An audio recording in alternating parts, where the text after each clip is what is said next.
یہودی اور قریش جو ابھی تک مسلمانوں پر حاوی ہیں، لیکن انہیں نہیں پتہ کہ اب وقت بدلنے والا ہے اور عرب کا تختہ پلٹنے والا ہے۔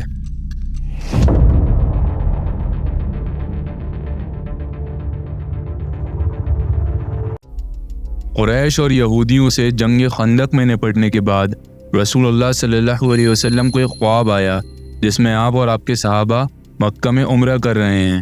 اینڈ ایز وی نو، نبیوں کا خواب وہی ہوتا ہے۔ لیکن سوال یہ ہے، کیا قریش مسلمانوں کو مکہ میں داخل ہونے دیں گے؟ امید و یقین کے ساتھ 1400 مسلمان احرام باندھ کر عمرہ کے ارادے سے مکہ کی طرف بڑھنے لگے۔ مسلمان جیسے ہی مکہ کے قریب پہنچے تو قریش نہیں چاہتے تھے کہ مسلمان مکہ میں داخل ہوں۔ قریش نے مسلمانوں کو روکنے کے لیے ایک جماعت کو بھیجا جس کو لیڈ خالد بن ولید کر رہے تھے۔ خالد بن ولید مسلمانوں کو روکنے میں ناکام رہے۔ ادھر رسول اللہ نے ایسا راستہ چنا جو سیدھا حدیبیہ پر نکلتا ہے۔ مسلمان حدیبیہ کے مقام پر رک گئے جو مکہ سے باہر تھا لیکن مسجد حرام سے بالکل ہی قریب۔ جب قریش کو پتہ چلا کہ مسلمان حدیبیہ تک آ گئے ہیں تو انہوں نے بدیل بن ورقہ کو محمد صلی اللہ علیہ وسلم کے پاس بھیجا۔ یہ دونوں پارٹیز کے درمیان جانے جاتے تھے۔ اس نے نبی کریم صلی اللہ علیہ وسلم سے کہا، قریش مسلمانوں کو مکہ میں داخل نہیں ہونے دیں گے۔ اگر آپ لوگوں نے ضد کی تو جنگ ضرور ہوگی۔ اس پر رسول اللہ صلی اللہ علیہ وسلم نے بدیل کو ایک پیغام کے ساتھ روانہ کر دیا۔ مسلمان جنگ کے ارادے سے نہیں بلکہ عمرہ کرنے کے ارادے سے آئے ہیں، اور اگر تمہیں لڑائی کے سوا کچھ اور منظور نہیں تو میں اپنے دین کے لیے اس وقت تک لڑتا رہوں گا جب تک میری گردن جدا نہ ہو جائے۔ یہ سن کر قریش کے دلوں میں ڈر بیٹھ گیا۔ انہوں نے عروہ بن مسعود کو محمد صلی اللہ علیہ وسلم کے پاس بھیجا۔ جب وہ بات چیت کر کے واپس آئے تو کہتے، با خدا، میں قیصر و کسریٰ اور نجاشی کے دربار میں گیا ہوں لیکن محمد کے صحابہ جیسا وفادار کوئی نہ دیکھا۔ جب وہ حکم دیتے تو وہ فوراً مانتے، جب کوئی بات کہتے تو خاموشی سے سنتے، اور جب وہ وضو کرتے تو لوگ ان کے وضو کا پانی زمین پر گرنے تک نہ دیتے۔ تم ان لوگوں سے جنگ نہیں جیت سکتے، تمہارے پاس صلح کے علاوہ کوئی راستہ نہیں۔ لیکن وہ پھر بھی نہ مانے۔ پھر آپ صلی اللہ علیہ وسلم نے حضرت عمر کو بلایا اور کہا، تم قریش کو یہ پیغام پہنچا دو کہ مسلمان جنگ کے ارادے سے نہیں آئے بلکہ صرف عمرہ ادا کرنا چاہتے ہیں۔ لیکن حضرت عمر کہتے، آپ اس کام کے لیے میری جگہ حضرت عثمان کو چن لیجئے، کیونکہ مکہ میں میرا خاندان بنی خواب میں سے کوئی اتنا مضبوط نہیں ہے جو میری حفاظت کر پائے۔ حالانکہ حضرت عثمان کے خاندان کے لوگ بنو امیہ وہ مکہ کے ذمہ داروں میں سے ہیں، وہ آپ کا پیغام اچھے سے پہنچا دیں گے۔ پھر آپ نے حضرت عثمان کو مکہ روانہ کر دیا۔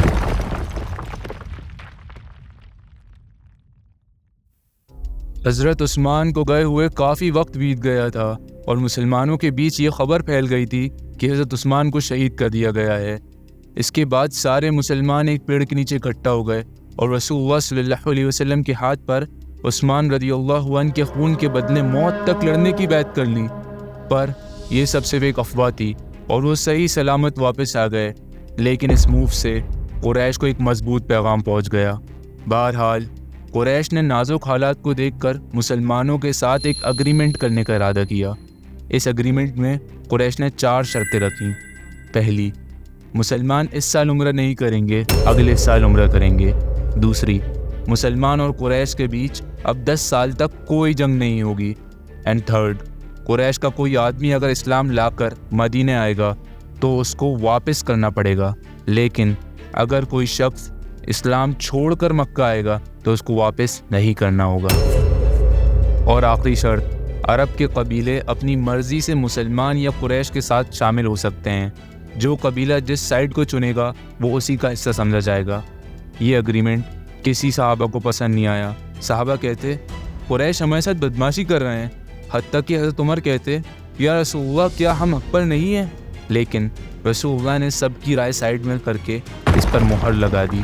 اسی وقت جو شخص قریش کی طرف سے یہ معاہدہ کرنے آیا تھا اسی کا بیٹا مکہ سے بھاگ کر مسلمانوں سے جڑنے آ گیا، پر رسول اللہ نے ان کو روانہ کر دیا۔ ایسے ہی بہت سے لوگ مدینہ آتے رہے پر رسول اللہ ان کو روانہ کر دیتے، لیکن اگر کوئی عورت آتی تو اس کو مدینہ میں رکھ لیا جاتا، کیونکہ اس ایگریمنٹ میں صرف آدمی کا ذکر تھا، عورت کا نہیں۔ ایک دن ایک صحابہ ابو بصیر مکہ سے بھاگ کر مدینہ آ گئے، پر اگریمنٹ کی وجہ سے ان کو واپس مکہ بھیجنا پڑا۔ لیکن وہ مکہ جانے کے بجائے مکہ اور مدینہ کے بیچ ایک جگہ پر چلے گئے۔ وہاں دھیرے دھیرے لوگ ان سے جڑنے لگے جن کو مدینے سے واپس مکہ بھیج دیا جاتا تھا، اور ایسے ہی وہاں پوری ایک جماعت تیار ہو گئی۔ اور اتفاق کی بات یہ ہے کہ وہیں سے قریش کے کارواں سیریا بزنس کرنے جاتے تھے۔ اب جو ظلم قریش نے مسلمانوں پر کیا تھا اس کا بدلہ یہ لوگ ان کے کارواں پر حملہ کر کے لینے لگے۔ ایسے ہی قریش کا لاکھوں اور کروڑوں کا نقصان ہو گیا۔ یہ دیکھ کر مکہ والے پریشان ہو گئے اور خود ہی رسول اللہ صلی اللہ علیہ وسلم کے پاس جا کر اگریمنٹ کا یہ والے پوائنٹ کو ختم کروا دیا اور کہا کہ اب سے جو بھی مکہ سے مدینہ آئے تو آپ اسے پلیز اپنے پاس ہی رکھ لینا۔ اس اگریمنٹ کے 1 سال بعد قریش نے اپنے سب سے بہترین جنگجو کھو دیے۔ خالد بن ولید اور عمرو بن عاص رضی اللہ عنہ نے اسلام قبول کر لیا۔ اگریمنٹ کا دوسرا پوائنٹ کہ مسلمان اور قریش کے بیچ اب 10 سال تک کوئی جنگ نہیں ہوگی۔ رسول اللہ صلی اللہ علیہ وسلم اس پوائنٹ کا پورا فائدہ اٹھاتے ہوئے اس وقت کی سپر پاورز یعنی رومن امپائر، پرشین امپائر، حبشہ اور دوسری طاقتوں کو اسلام کی دعوت دینا شروع کر دی۔ اس زمانے کے کرسچنز اور یہودی یہ بات اچھے سے جانتے تھے کہ اب بہت جلد ایک پیغمبر آنے والا ہے، اس لیے حبشہ کا بادشاہ جو کرسچن تھا اس نے فوراً اسلام قبول کر لیا۔ لیکن جب خط رومن امپائر کے پاس گیا تو وہ حیران ہو گیا اور کہتا، مجھے پتا تھا کہ بہت جلد ایک پیغمبر آنے والا ہے، پر یہ نہیں پتا تھا کہ وہ تم عربیوں میں سے ہوگا۔ سنو، وہ جو بھی شخص ہے وہ ضرور کامیاب ہوگا اور اس کی حکومت میری سلطنت تک پہنچ جائے گی۔ ابو سفیان اس وقت وہیں تھا۔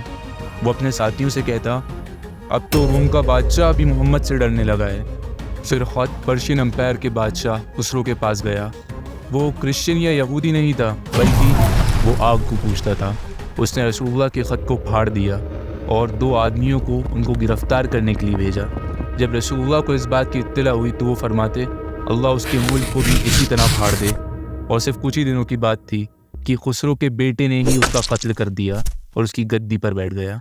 جب وہ دونوں آدمی رسول اللہ کو گرفتار کرنے آئے تو آپ نے ان کو اس بارے میں بتایا تو وہ لوگ حیران ہو گئے اور کہتے، کیا آپ جو کہہ رہے ہیں اس بارے میں ہم اپنے بادشاہ کو خط بھیج دیں؟ اس پر رسول اللہ کہتے، اسے میری اس بات کی خبر کر دو اور یہ بھی کہہ دو کہ میرا دین اور حکومت وہاں تک پہنچ کر رہے گی جہاں کسریٰ پہنچ چکا ہے، بلکہ اس سے بھی آگے بڑھتے ہوئے اس جگہ جا کر رکے گی جہاں اونٹ اور گھوڑے کے قدم نہیں جا سکتے۔